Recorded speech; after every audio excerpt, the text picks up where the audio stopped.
of us go through life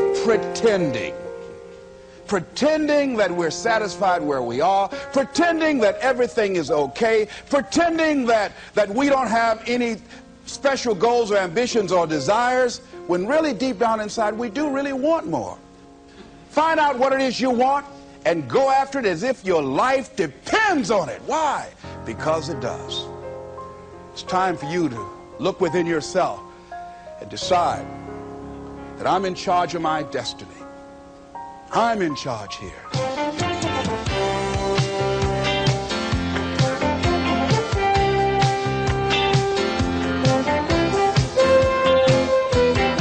Les Brown believes that you have the power to change your life, and he knows what he's talking about because he's done it. Les and his twin brother grew up on the tough streets of Miami's Liberty City after being adopted at the age of 6 weeks by Mamie Brown, a single woman with a big heart. Les still calls himself Mamie's boy. She expected things of him, so he graduated from high school, although he'd been mistakenly labeled mentally retarded in grammar school. And he built himself a successful career as a fast-talking disc jockey, although he had no radio training. And he became a community leader and was eventually elected to 3 full terms in the Ohio State Legislature. Along the way, Les developed a hunger for reading and self-improvement that led to his speaking career. Today, he spends his time enjoying his family, relaxing and being with his 6 children, and giving about 200 speeches a year, which focus on helping people find ways to overcome the obstacles they face in their own lives. Thank you. Thank you very much. How many of you thought about some things that you know that you deserve or you want out of life or you would like to enjoy, experience, and you found yourself blocking yourself? Raise your hand if that ever happened to you before.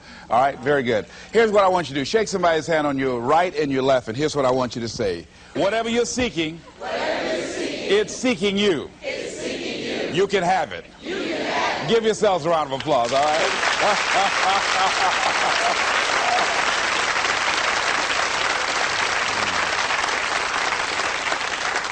Now, the reason I brought that up is I was riding with a friend the other day, and I know this friend of mine who has been working on a job where she's been miserable for a long time. She was telling me about how she was miserable on the job and how she was so unhappy. So I said, if it's that stressful and if it's causing you that much pain, I say, why don't you just quit and do something else?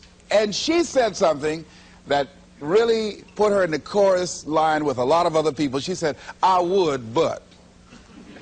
And then I started thinking about that. I said, let me take a poll. So I started talking to other people, and I would ask them what they were doing. And I said, but is that your passion? And they would say no. I said, then what's your real passion? And they would tell me what their real passion was. Then I said, well, then why aren't you doing what you really want to do? Oh, I can do it, but. And they would continue on. So this word, but just kept on coming up. And then it also has some friends like woulda and coulda and shoulda. And one day, I'm going to have my own business. Those people who talk about one day I'm gonna. Some of y'all know some of those one day I'm gonna people. Raise your hand.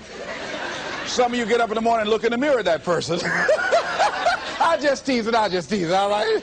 So how is it that many times we block ourselves and we use these words almost like we're in a trance, like we're sleepwalking through life, that we find ways to cancel out our dreams? And I think that but is a dream killer, that a lot of things that we want to do, a lot of places we would like to go, a lot of things we would like to experience, and we just stop at but, and we build a case. In fact, I was reading something the other day that talked about but. It says, but is an argument for our limitations. And when we argue for our limitations, we get to keep them. See, but will cause you to procrastinate. But will cause you to hide out behind fear. But will cause you to come up with all type of excuses that you can validate your inaction and not acting on your dream. And right now, more than ever, people need to look for ways to live their dream. People need to look for ways to make it on their own. There is no such thing as job security. There's no such thing as a storm-proof or tragic-proof life. There are no guarantees today, ladies and gentlemen. The illusion is gone. There was a time when we graduated from high school, you were told, go to college and get out, and you go and work for a corporation for 30 or 40 years. They'll give you a gold watch and you'll retire. Special announcement, that day is gone. That day is gone, never to return again. So instead of people living in fear, feeling stressed out, feeling powerless, feeling like victims, I think it should be a time that we need to begin to look at ways that we can become an active force in our own lives. Look at ways when we can decide to take charge of our own destiny. Look at ways when we can decide to design a life of substance and begin to truly live our dreams. And it's time for people to decide, I'm ready to get on with my life. Shake somebody's hand on your right and left. A guy named Bob May said this, don't let nobody turn you around. Do that right quick.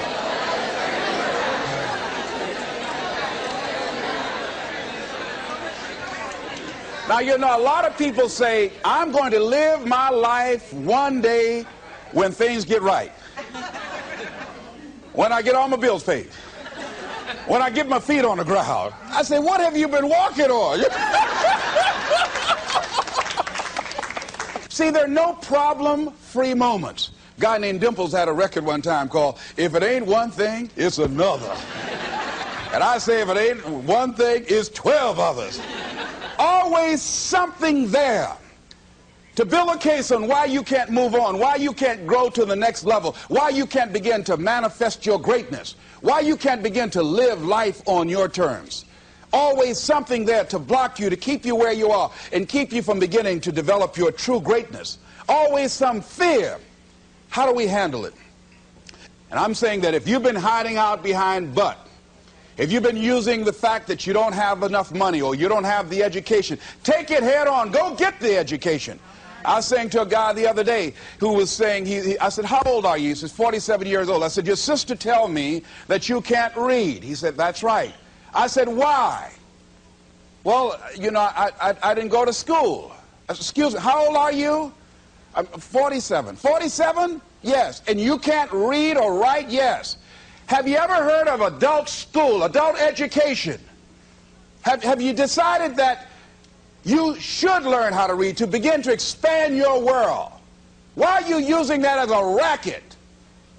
Why don't you decide now that you're going to expand your world, that if other people can learn, you could learn too? Well, it's hard for me. Have you been and sit in a class yet? Have you signed up yet? No, I haven't. See, a lot of people say no, ladies and gentlemen, to things, and they don't even know what they're saying no to. They haven't even challenged themselves. He hasn't even gone to sit into a class and say, teach me how to read. Instead, it's been easier for him to go through life, he thinks, trying to play a whole con game, pretending he knows how to do something that he doesn't know how to do. And you know what? Most of us go through life like that.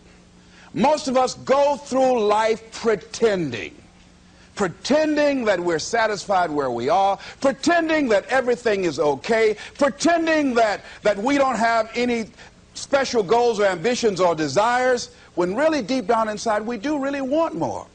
But if you look at our behavior, if you judge based upon what we do, that really will tell you some true stories about people, because you have to judge a tree by the fruit it bears, not the fruit that it talks about. See, a lot of people pretend that they want more out of life, but all you have to do is watch their actions. That will tell you something. So I used to pretend that I wanted to lose weight, but how could you tell I was pretending? Watch me when I have a piece of sweet potato pie.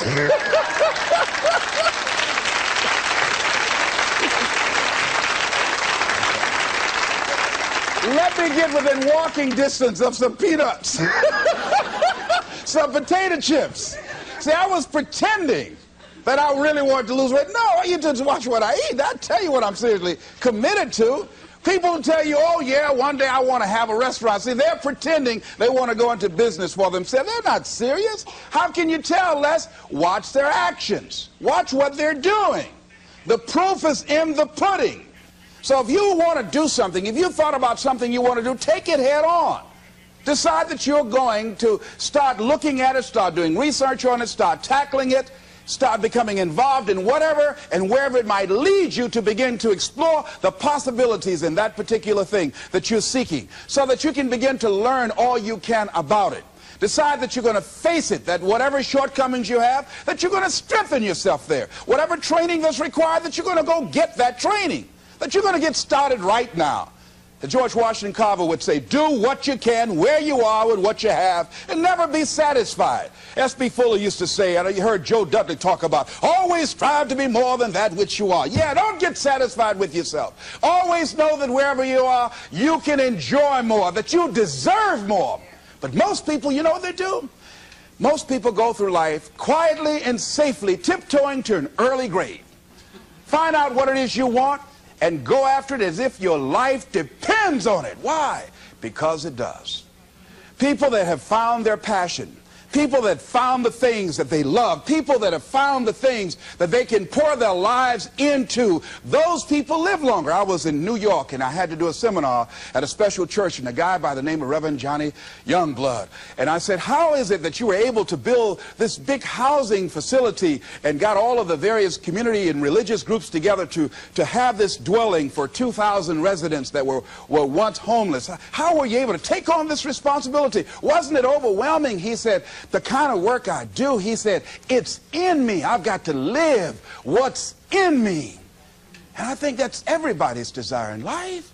You've got to live what's in you. Life is just too short and unpredictable. But what do we say? But there'll always be tomorrow. Oh, no. There's no guarantees you're going to show up tomorrow. There are a lot of people who were here yesterday that they're not here today. There are a lot of opportunities that were around yesterday. They're not here today. Oh, you can wait, but you know what Abraham Lincoln said? Well, good things might come to those who wait, but only the things that have been left over by those who hustle.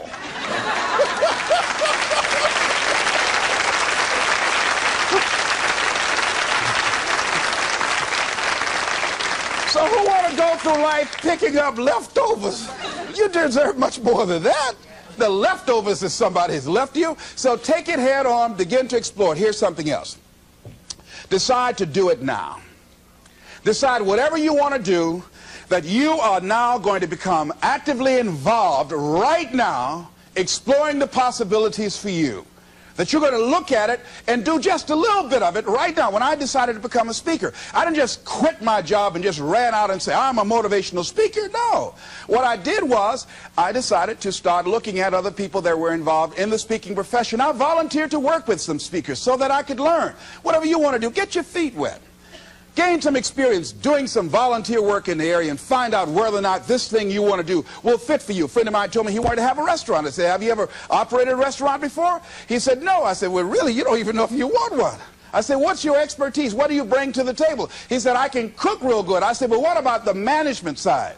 What about the business part of the restaurant? You're not going to be cooking all the time. Somebody's got to receive the money. Who's going to manage the personnel? He said, you got it right. You got a point there. So this guy got a job in a restaurant in the evening time on a part-time basis. After doing that for a while, he said, you know what? I think I just want to be a chef. He said after working there, people didn't show up to work. He said it's hard to find the help. People weren't responsible. The headaches, the guests were just giving him problems day in and day out. They weren't ever satisfied. He said, no, I just think I'll stick to cooking. See, you got to find out what fits for you. Because you might decide that after you go up in there and examine it and experience it and get some experience under your belt on it, well, you say, this is really not what I want. This does not fit for me.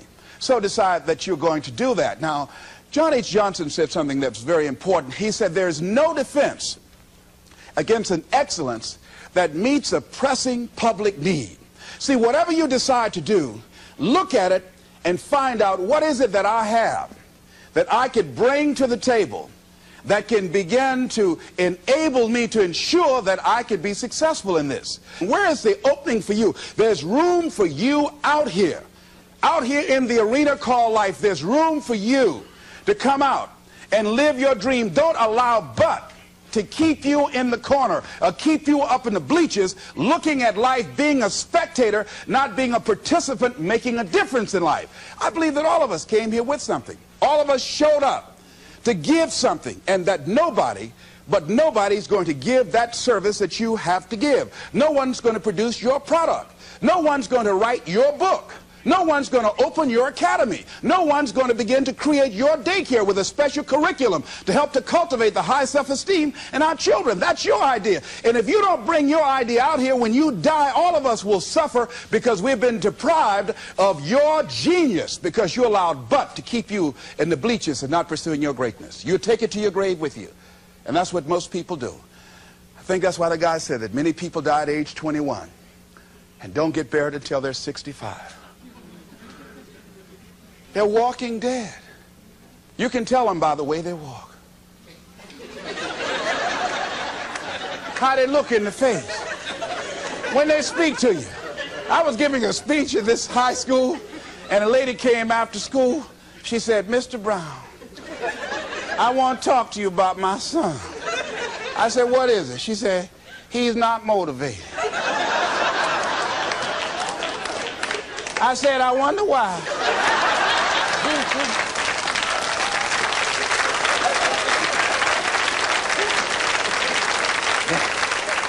You got to have energy, ladies and gentlemen. You got to have life. If you're excited about what you're doing, even in the area of selling, you know people don't buy because of logic or reasoning. People buy because of your way of feeling. People don't like to be around dead people. No, let the dead bury the dead. No, keep them away from you before they grab you or hold on to you. So the fact that whatever you do, you want to be excited about it. You want to have the kind of excitement that is so contagious that people want to be around you. Because whatever you're doing, whatever you talk to people about, this particular idea that you have, they're looking at you and they want to know, do you believe it? And are you the kind of person they want to be in business with? And if you're not positive, if you're not energetic, if you're not fired up about it, how can you expect anybody else to be fired up about your idea? Am I right? All right, repeat out to me, please. I'm going to be fired up about my dream. I'm going to go at it with everything I got. Shake somebody's hand on your right and left and say, "You got what it takes."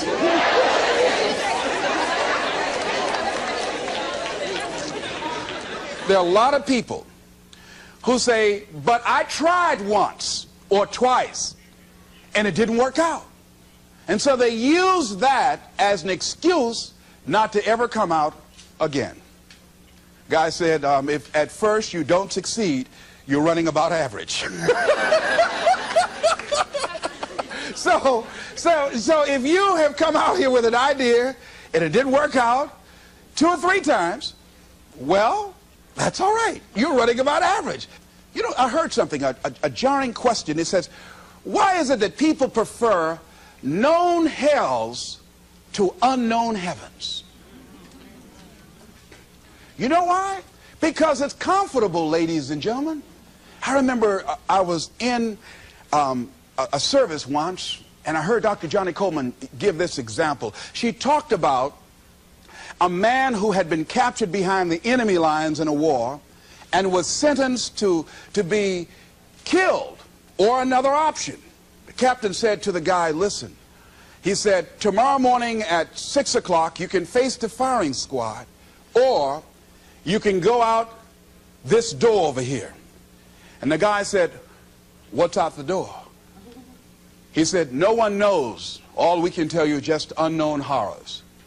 He thought, and the next morning he selected the firing squad. After the shots rang out, the captain's secretary said, "What's beyond that door?" And he said, "Freedom." But very few people would select to do it because it's unknown. A lot of people never do the things they want to do. A lot of people stay on jobs where they're miserable. I read an article called, "Is Your Job Making You Sick?" A lot of people, some of y'all know about that already here. So go on and say amen. It's all right. That one lady told me, she said, when I used to go to work, she said, when I stepped in the door, it felt like a refrigerator dropped on my shoulders. How many of y'all understand that kind of feeling? They were miserable, just hated to go after 60 minutes on Sunday afternoon Or come Monday morning, my head used to throb. I just couldn't take it. Didn't want to go sometimes just for the heck of it. I just drive on by.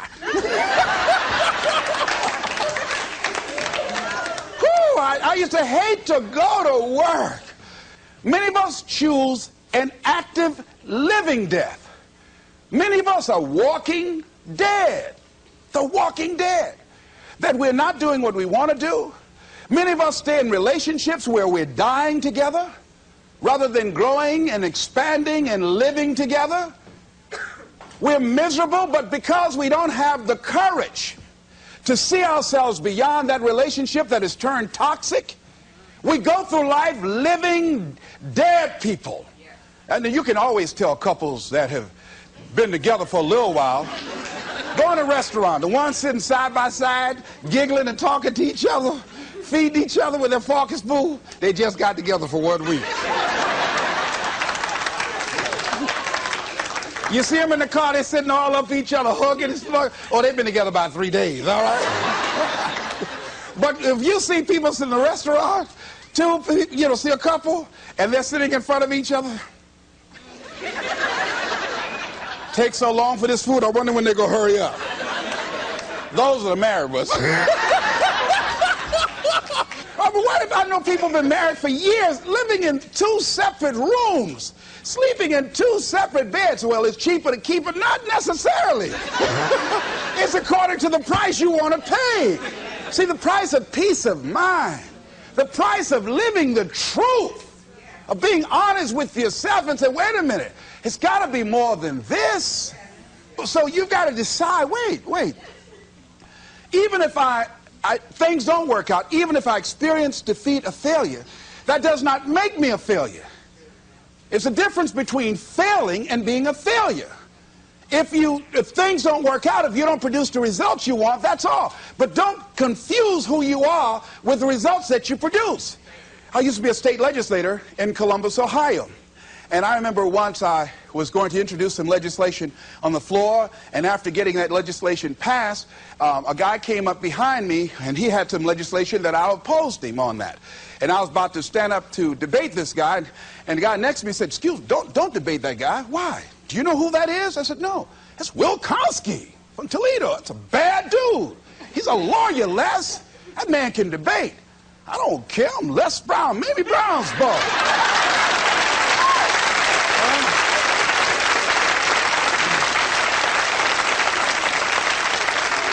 So I raised my hand, Mr. Speaker. He said, the gentleman from the 29th House District?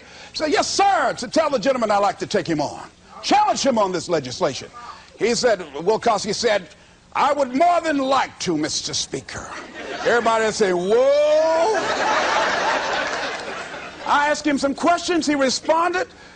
I say, I wonder why I asked that man that question. Will Kosky wore me out.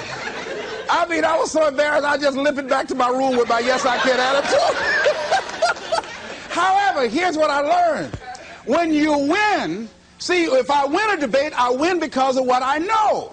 When I lose because what I don't know. So I had to check out, what is it that I did not know? I wasn't prepared. I did not do enough research. I did not do my homework. So he handled me like he wanted to. So I came back again. I waited on some other legislation, did my homework, but he was more than able to take me out again. But pretty soon, each time it would become a little bit more difficult and a little bit more difficult. And the older guy said, would you argue in behalf of this legislation for me? I said, sure. I started volunteering to do work in the legislative committees for the older guys. I said, absolutely. And the more I did it, the better I became. And then people began to start respecting me. And when I would ask and say, Mr. Speaker, I'd like to speak on that bill, some guys' lips start trembling and stuff like Jimmy. Wait a minute. Is there anything wrong? Do we have a problem here?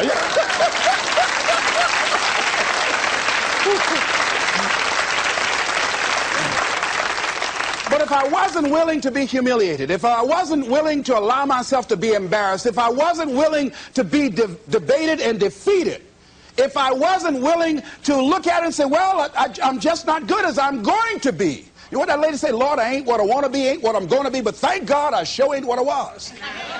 Doesn't that make sense?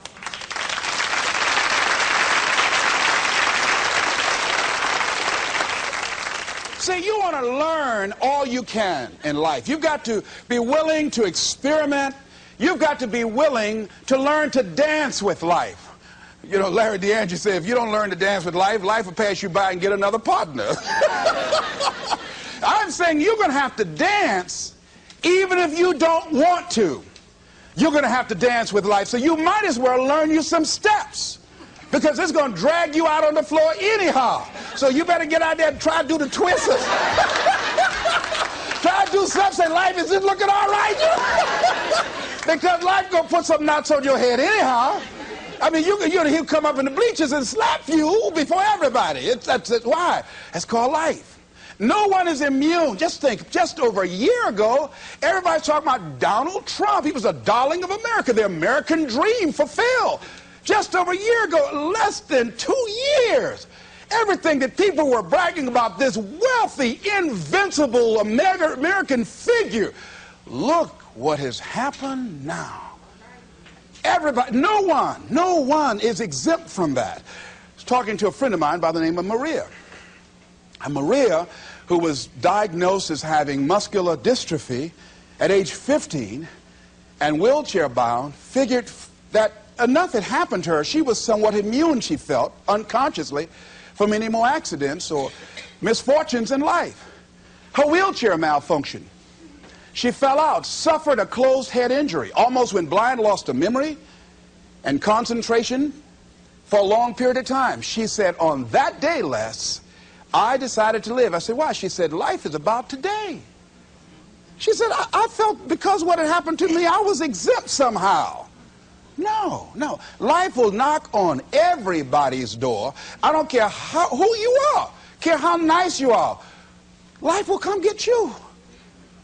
People will dislike you because you're nice. Oh, she thinks she's nice. She's Miss Goody Two-Shoes. People will dislike you because you look better than they do. Because you have more than they do. They'll be envious and make up lies about you and attack you. Be envious of you. Why? I don't know. That's the way they set it up. I don't know. I don't even ask any questions. That's just the way it is. That's the way it is. Handle it. And that's what Maria said. Les, I'm going to live. She said, and they told me I was going to go blind. I said, wait a minute, can you imagine me around a shopping center in a wheelchair and a walking dog too? Oh, no. She said, I'm going to see, Doc. I've got to. And she can see today.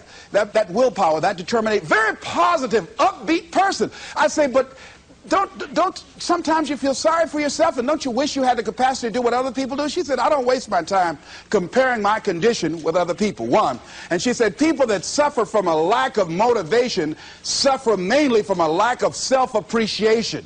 She said, I know that I have value, and the fact that I'm in a wheelchair doesn't make me any less of a human being who can contribute something to life.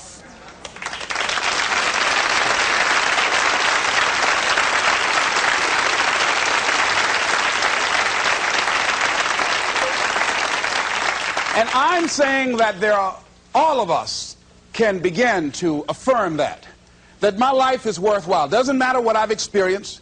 Doesn't matter about what I don't have. Doesn't matter about what I've gone through. What's important is that where I am right now, that I live life and I experience my life fully. She said, Les, before the accident, I wasn't living 100% of my life. I said, what were you living? She said, around 20%. And I said, you know what? I said, I know what that's like. See, if you go through life holding back, and most of us do, most of us, if we ask ourselves, have we done all we can do? Most of us will have to answer, no, we haven't. We've been holding back. We have ideas that we don't act on, things we want to do. We're afraid to take chances. We go through life trying to seek security and not coming outside of our comfort zone, and we take most of our stuff with us to the grave. And I'm saying that the fact that you're still here, that you're still breathing, you've got some more work, and you owe it to yourself. You owe it to yourself. So when you get up in the morning, that you can look yourself in the face and say, hey, I'm living my life on my terms. That's important. Not to give up on your dream, not to give up on yourself. Now, are there going to be some moments when you want to give up? Yes. Will there be some moments when it's going to seem like it's impossible? The pain that you're experiencing, the disappointment that you're experiencing, that you're going to say, it's not worth it? Yes, that's going to be right there for you. It's going to be in your face, telling you to go back. You're going to start listening to the buts, and buts will have all kind of help and support from your family members and friends saying, I told you, fool. You're going on to this positive thinking stuff. Look at you now. Bet you wish you had that job now. Remember, I lost my job. I was very controversial in Columbus, Ohio, in broadcasting. I lost my job, and here's what I learned.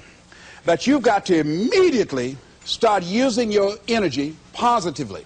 The old folks used to say, idle mind is the devil's workshop. That's real. I mean, when I didn't have anything to do, my mind used to say, you better go back and get your job.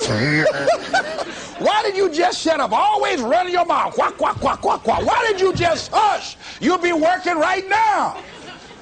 Broadcasting was all that I knew. And that was my life. I loved talking to people, and I loved playing the records. Used to come on there, look out, this is Les Brown. All right, get up, face these, raise your right hand, throw your head back, put your teeth in and say, I am somebody.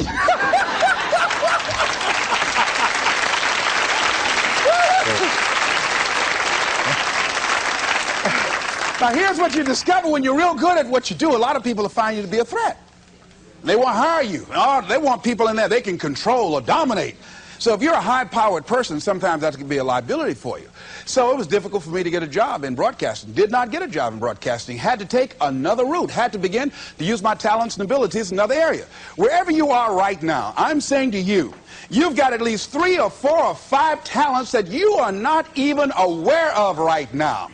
And you'll never be aware of them unless you come outside your comfort zone and challenge yourself to develop your talents and abilities, to see what it is that you might have a knack for, that you haven't discovered as yet. See, most people never discover their true potential or their other talents and abilities because they figure that they're one-dimensional. And they don't try and stretch themselves and learn more. Guys say, he who learns the most earns the most. See, if you start learning more things and finding out and experimenting with your life and finding out what else fits for you, here's what you discover, that as you start working with it, and the more you do it, the more you realize other ideas coming to you, the more creative you can become. And then you say, wait a minute, this comes much more easily than I realized. I've developed a knack and a style for this. See, a guy said to me, he said, if you develop your gifts, see, you like to talk, you like people. I said, yeah. He said, if you develop your gifts, he said, your gifts will take you a long ways in life. And ladies and gentlemen, because I decided, so I used to be a jack of all trades and master of none. I tried to do everything. I used to be a disc jockey, state representative, community activist, used to do public relations work, used to promote shows, used to be an MC in a nightclub, used to own a nightclub, the Pink Pussycat in Columbus, Ohio. I did everything, sold insurance, you name it, door-to-door salesman. I did it all. But finally, I decided to focus my energy. I looked at all my talents and abilities. I said, well, I've got to just find what's my one thing, what's my trump card, what's the one thing that I do better than I do anything else. I said, well, I like to do a lot of things. I like to promote, I like to MC, I like to talk, I like being a disc jockey, program director, I like being a community activist, I enjoyed being a state legislator, but I had to find one thing, and I found that one thing. I decided I was going to develop myself as a speaker.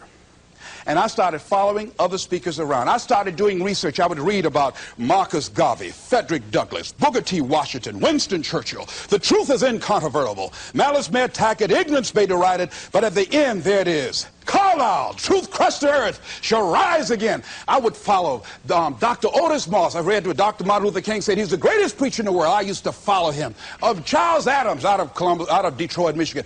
Any great speakers, I would follow them and watch them. I'd be in the back just checking them out. Used to watch Billy Graham on television, turn the volume down to watch his hand movements because he's so expressive with his hands. I just became a student of the area that I wanted to become involved in. I would go to the motivational rallies, join the National Speakers Association, and watching all these guys, and then I would work and practice in other areas and developing my own style. Sometimes I would imitate other guys, and eventually what you'll begin to do is that you emerge and develop your own style as you do it and work with and work with and work with and work with it. And I say to you, that is so exciting. People that are working on their dreams and developing themselves, they have a different kind of walk. have different kind of energy. You can tell in the tempo of their conversation, they walk differently. They have a lot of energy. They have a glow about them.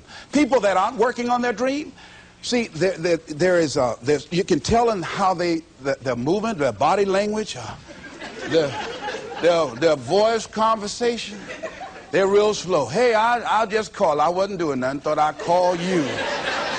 Well, don't do that over here. They look at a lot of television. What's on? I don't know. I'm just looking. You know? No, you got to watch this. You don't want to be like that. You want to actively be involved in creating life and making it exciting for you. See, if you watch the news all day and read what's happening in the newspaper, you'll be scared to come out your house. Am I right? You'll be scared around here.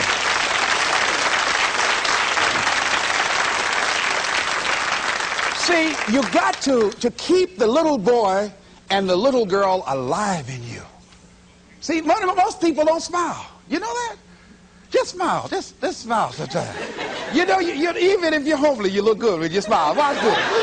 Isn't that something? Smile at a homely person on your right and left right quick. You know. Now, if you look over there and they're already smiling, then you are the homely one.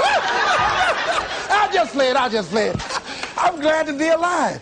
And so, I feel like that. You know, Robert Elliott, who's the head of the cardiology department at the University of Nebraska, he suffered a massive heart attack. He was in the hospital for 3 months, and while there, he reflected on his life after this near-death experience. Because his mother and father, both of them had no history of heart failure, both of them lived to be over 80, and he wrote something. In order to live a long life and be happy, he said, rule number one, don't sweat the small stuff. And rule number two, it's all small stuff. Isn't that real? That's real.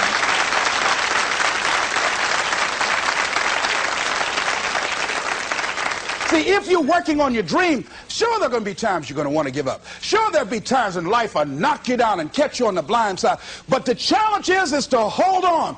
And if you hold on tenaciously, I say the universe is on your side. A way will come out of nowhere. Someone will step forward and help you. Just a blessing. Who are you? I don't know, but thank you for coming. Hey.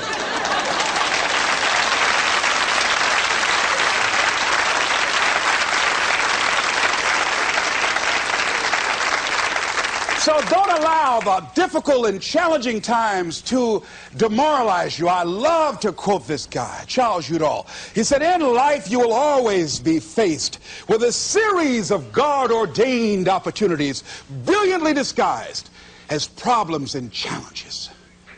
And I'm saying, in your hands, you have ideas. You have been given something to bring to the universe that was not here before you showed up. See, nobody, ladies and gentlemen, is going to give Les Brown's speech. This is my speech. The motivator from Detroit, it's my speech. You can't take Mamie's boy. You can't take my speech. No, you got to go get your own speech. You can't come up here and take my speech. No. So I'm saying to you, can't nobody take your good?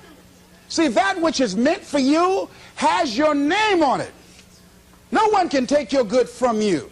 That's you. That work you've been given, that idea that you've been given, if you don't come out here with that idea, no one's going to bring your idea out here. Whatever you're sitting on, whatever idea you're working on, whatever passion, you got to be like Johnny Youngblood. He said, hey, I've got to live what's in me. And let me tell you, I'm happier than I've ever been in my life. Why? I got peace of mind. You can't even put a price tag on that. I'm doing what I'm supposed to do.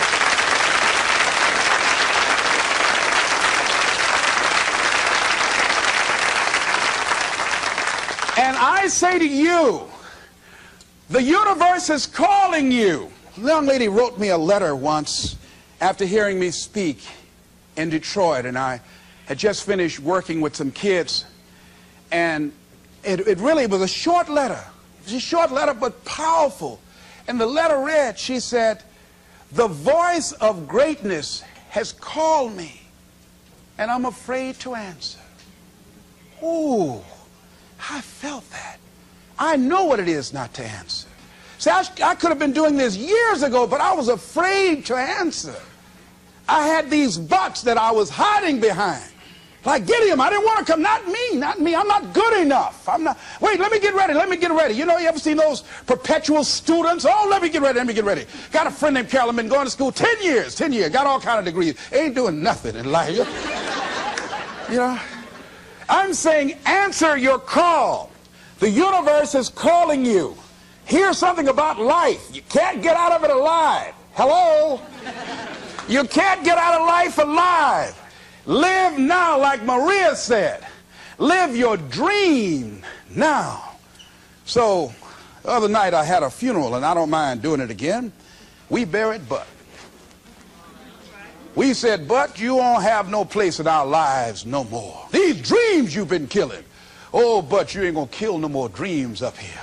Everybody repeat after me. Bud, get out of my life. I don't need you no more. Don't come back here. Shake somebody's hand on your right and left and say, keep him away. Keep him away.